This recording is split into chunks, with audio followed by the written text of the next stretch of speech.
अगर आप राम बनने की कोशिश कर रहे हो, दूसरों को रावण कह रहे हो, तो यशोधरा मैया को भी लाएंगे क्या? इनके खिलाफ जो भी बोलेगा, चाहे वो जितना साफ हो, चाहे जितना ईमानदार हो, उसके खिलाफ ईडी सीडी लगा के, ताकि हम डरा दें। संजय सिंह को तुरंत जेल भेज दिया गया। अजीत पवार को जो है न उनकी संपत्ति जब्त हुई, न जेल भेजा गया बल्कि उप मुख्यमंत्री बना दिया गया।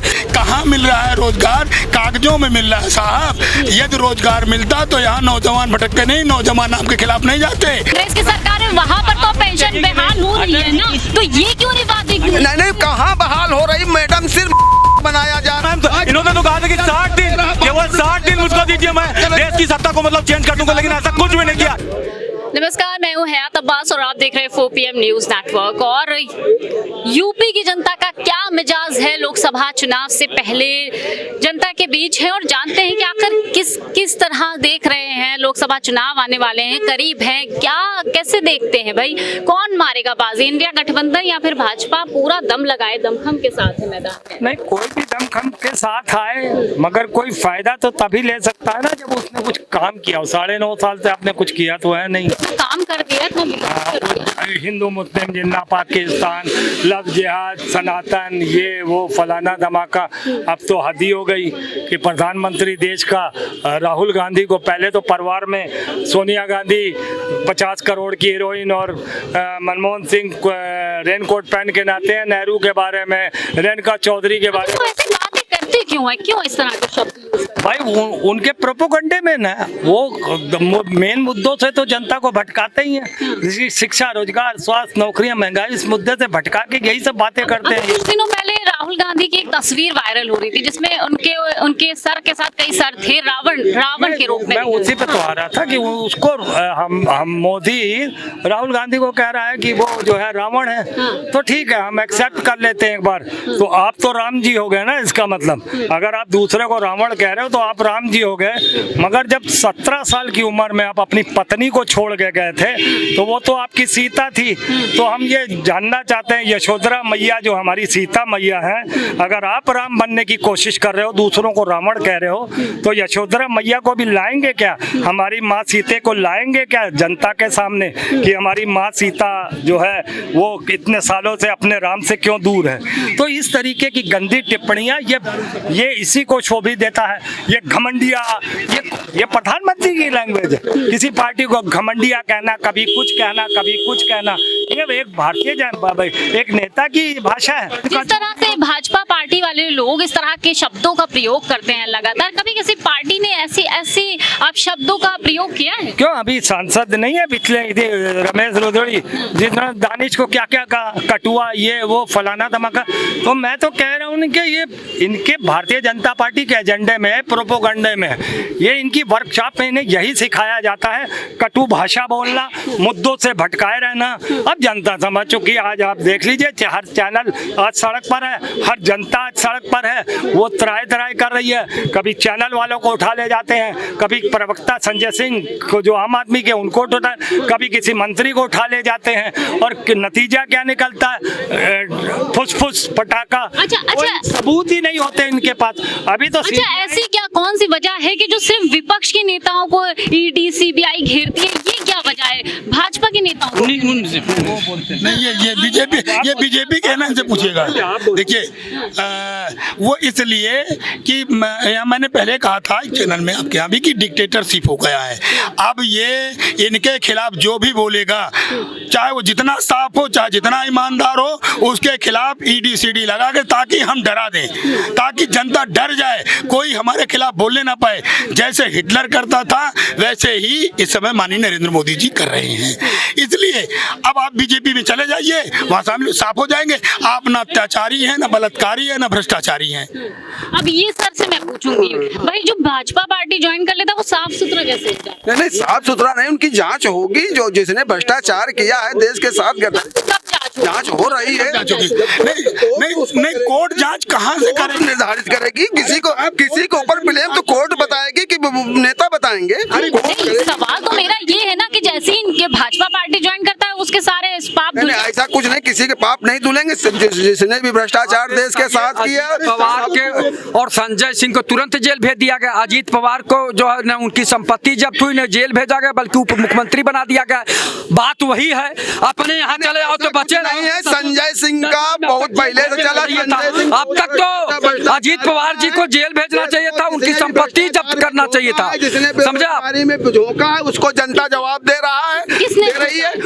कांग्रेस ने झोंका, कांग्रेस और ये गठबंधन। 2016 में, सन 2016 में 27% बेरोजगारी थी और 23 में 47% बेरोजगारी बढ़ गई है। ये जवाब दे नरेंद्र मोदी जी, देश के प्रधानमंत्री जी, मुख्यमंत्री जी प्रदेश के, बोले ना कि कितना बढ़ गई है। 111 करोड़ से 111, 120 करोड़, 145 करोड़ के ऊपर पहुंच गया। जनसंख्या बढ़ेगी, रोजगार कहीं अंते से नहीं, रोजगार यहीं। और हिंदुस्तान की सारी सरकारी एजेंसियों में रोजगार वाकई में मिल रहा है लोगों को। मिल रहा है। कहाँ मिल रहा है? नहीं कहाँ मिल रहा है रोजगार? कागजों में मिल रहा है साहब। यदि रोजगार मिलता तो यहाँ नौजवान भटकते नहीं, नौजवान आपके खिलाफ नहीं जाते। आपने पेंशन भी बंद कर दिया। आज सरकारी कर्मचारी किसी ने पेंशन 2004 में बंद हुई, पेंशन कांग्रेस ने बंद की। तो अटल जी के समय में पेंशन बंद हुई थी। अटल जी ने पेंशन बंद करा दी। 2004 में पेंशन बंद हुई, इस पे उनको लाना चाहिए, बोलना चाहिए। 2002 में अटल जी ने जो है उसको जो है ऑर्डर किया था। 2004 से बंद हो चुकी थी वो। थोड़ी बंद की हुई है। तो वो कांग्रेस की सरकार है, वहाँ पर तो पेंशन बहाल हो रही है ना, तो ये क्यों नहीं बात दिख रही? नहीं, कहाँ बहाल हो रही मैडम? सिर्फ बनाया जा रहा है। ये कह रहे कहाँ बहाल हो रही है? समझ गो। ये कह रहे कहाँ जहाँ पे कांग्रेस दिल्ली में जो बैठे हुए हैं जो है ओल्ड पेंशन उसके लिए, स्कीम के लिए कि भाई वो बहाल होनी चाहिए, तो क्या बहाल हुई? वो बैठक आगे लिए वहाँ पे जो लोग। नहीं, पेंशन जब एक सर्कुलर पास हो गया तो नहीं पेंशन दी जा रही, तो उसको क्या काहे उसका वो बना जाए? पेंशन नहीं जो पेंशन नेता लेते हैं वो क्या वो नेता जो पेंशन ले रहे हैं, नेता जो पेंशन ले रहे हैं 5-5, 6-6, 4-4, 2-2, 3-3, तो उनके ऊपर क्या विचार होगा? उनके ऊपर विचार नहीं करना चाहिए। नहीं, उस पे क्या उनके ऊपर विचार नहीं करना चाहिए? उनको विचार करना चाहिए, उनको भी पेंशन नहीं मिलनी चाहिए। अगर पेंशन बंद होती सबकी बंद होती। ये क्यों हो रहा है? ये सरकार की पॉलिसी होगी। क्या है इसको विषय में तो भाई चुके हम तो इतने संविधान। अच्छा, वो सरकार की पॉलिसी है। वाह भाई वाह। संविधान में ऐसी कहाँ पॉलिसी है कि पेंशन बंद कर दो? कई पॉलिसी है बंद हो गई है। नहीं, कहीं समय के हिसाब से मैडम बंद होता रहता, कई चीजें बंद। ऐसा नहीं है तो नेताओं के लिए क्यों नहीं बंद? क्यों नहीं बंद हो रही है? नेताओं की 4-4 पेंशन हो रही है। हम ये कहते हैं ये पेंशन बंद हो तो इसलिए सबको पेंशन मिले, पूरी जनता को वोटर पेंशन क्यों नहीं लागू करते? यदि ये सब चोर हैं, बीजेपी यदि वो है, कांग्रेस चोर है, तो बीजेपी महा चोर है, क्योंकि ये सब कोई नेता वोटर पेंशन पे बात नहीं कर रहा। आज जाति जनगणना पे बात कर लेते हैं। जाति जनगणना से बहुत कुछ ठीक होने वाला नहीं। जिस तरह से आरक्षण से मात्र एससी ओबीसी का 3% का लाभ हुआ, 97% अभी वही कमाई है। इनका भला कहाँ से होगा? इनका भला इसलिए जाति जनगणना मैं मानता हूँ, मैं भी ज्यादा पक्षधर मैं भी नहीं हूँ, न विरोध में हूँ। इससे बहुत आर्थिक आधार पर जनगणना करा ली जाए। चूंकि जाति जनगणना क्यों नहीं होनी चाहिए? सवाल ये है, जाति जनगणना क्यों नहीं होनी चाहिए? जब आपने पहले जातियां बनाई हुई हैं तो अब उसके अंदर उनका जनगणना हो रही है, तो क्या प्रॉब्लम है भाई? जाति जनगणना होनी चाहिए। अरे सन 47 जब संविधान बना, जातियां खत्म हो गई। अच्छा खैर, 9 साल बेमिसाल गुजरे, ये बता दीजिए। 9 साल में तो 9 साल बेमिसाल क्या गुजरे? जो है वो सब सामने है और 24 में आने वाले समय में मालूम हो जाएगा कौन क्या बेच रहा है। मैडम देखिए, मैं यही कहूँगा कि महंगाई कम करें, युवाओं को नौकरी दें, ठीक है। जब तक मैं 25 साल अगर मेहनत करूँगा, महंगाई कम नहीं करूँगा, तब तक हालत ठीक है। इस पे बोलिए। हाँ, अरे जात किसने बनाई? जात तो हम कह रहे हैं तो सन 47 में अम्बेडकर जी ने जात को खत्म कर दिया था। अनुसूचित जात पिछड़ा वर्ग आयोग कर दिया गया। जात तो आप लोग लेकर के, राजनीतिक पार्टियां लेकर के आई हैं, और उनकी बात नहीं करूंगा। 91 में मंडल आयोग का कमीशन लगी है, 91 से पिछड़ा आयोग का क्या सब भरे गए? वो सब बड़े बड़े अधिकारी ही उसका लाभ उठा रहे हैं। ये सिर्फ जो जात गणना करा करके कोई लाभ नहीं होने। किसको कितने % आरक्षण मिला है, जरा ये भी तो बता दीजिए। सबका साथ सबका विकास। बिल्कुल बिल्कुल नहीं हो रहा है। जो मोदी जी के साथ है उनका विकास हो रहा है, चाहे अडानी जी का विकास। कोरोना काल में मैं पूछना चाहता हूं आपके चैनल के माध्यम से, ये भारतीय जनता पार्टी के लोग बताएं, सबकी आमदनी घटी, मेरा भी व्यवसाय था, मेरा भी व्यवसाय बंद हुआ, लेकिन अडानी जी कैसे नंबर 1 पे पहुंचे बता दीजिए, ये बताए ना। क्योंकि अडानी जी, उनके साथ उनका विकास उन्हीं का हो रहा है जो इनके साथ चिपके हुए हैं, ठीक है।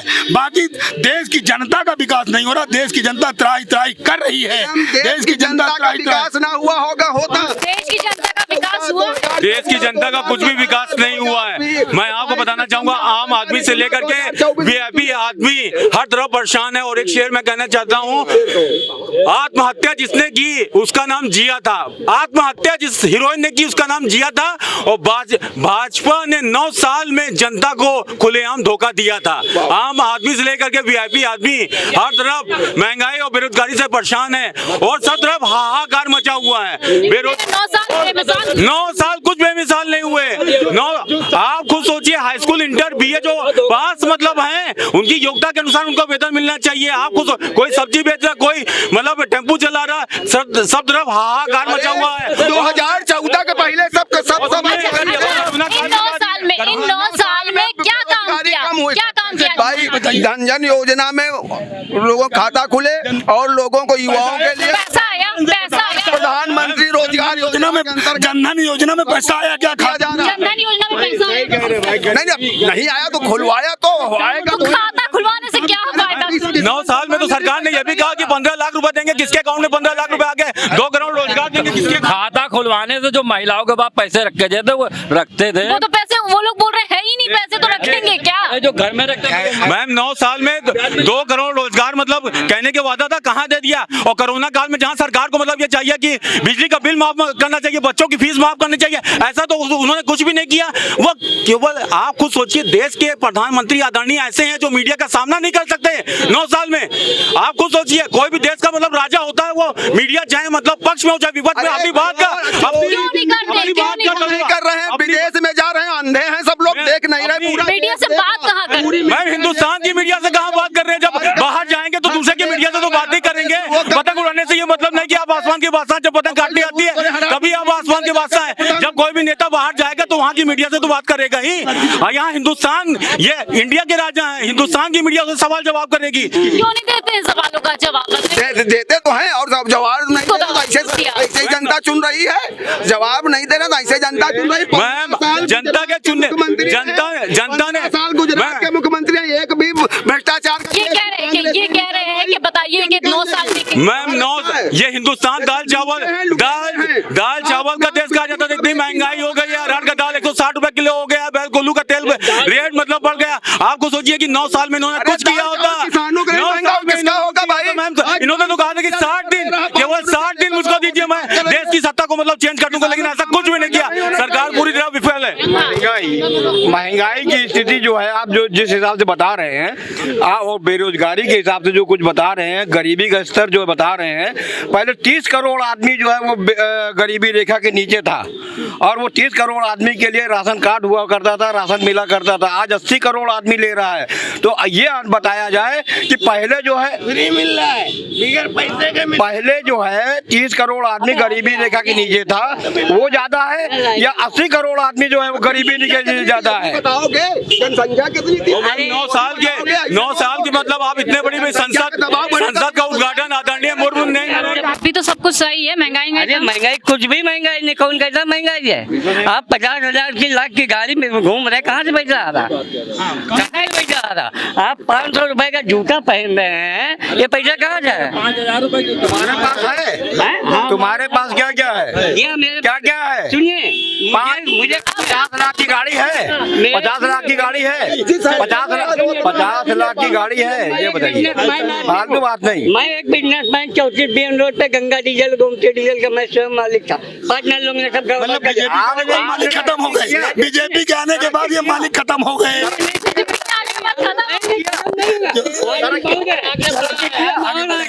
देखिए भाई मैं पूछा तरक्की किया, बहुत तरक्की किया। मैं 2500 रुपए तनख्वाह मिलती, मैं 50,000 का काम करता हूँ। बोलो बोलिए, है कोई माइकल बताइए। 80 करोड़ आदमी जो है वो 80% से आदमी जो है वो ले रहा है, फ्री का राशन ले रहा है, तो गरीबी रेखा के नीचे गया कि नहीं गया? जितना उन्होंने अच्छा, फ्री का राशन लेने की नौबत क्यों आ रही है? वो या तो एक ही देश में 140 से 140 किस माइकल लाल ने हमको फ्री दिया है, बता दीजिए। फ्री का राशन देने की नौबत क्यों आई? फ्री का राशन देने की नौबत क्यों आई, यही बता दीजिए। अरे जो गरीब परिवार थे उनको मतलब राशन नहीं मिल पाता था, ऐसे लोगों को गरीब रोजगार देते थे, तो रोजगार मिल रहा है। देते थे, और खुद खरीद लेते थे। बहुत से लोग ऐसे हैं जो चावल कंट्रोल से ला करके बाजार में बेच रहे हैं। आइए मैं आपको दिखाता हूँ। तो क्यों बेच रहे हैं? ये तो देखिए ना, क्यों बेच रहे हैं? पैसे के लिए बेच रहे हैं। अरे वो क्योंकि राशन तो पूरा नहीं होने वाला है, सब्जी भी तो चाहिए, तेल चाहिए, मसाला चाहिए, दे देंगे हमको, शैम्पू भी तो चाहिए विदेश वाला। तो भाई पैसे के रोजगार दे देना, तो वो सब कुछ नहीं रोजगार कहाँ?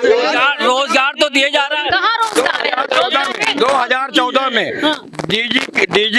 जीडीपी जो है वो जीडीपी के हिसाब से भारत के ऊपर 55 लाख करोड़ का कर्जा था। आज जो 150 लाख का करोड़ का कर्जा है, तो हम जो है 9 साल के अंदर तरक्की किया है, हम घटे। बीजेपी आई वरना पर बच्चा। चलिए, तो लोकसभा चुनाव से पहले जनता का क्या मूड है, ये हम आपको दिखाते रहेंगे, लोगों की राय सुनाते रहेंगे। कैमरा पर्सन सत्यनारायण के साथ मैं हयात अब्बास, OPM न्यूज़ नेटवर्क।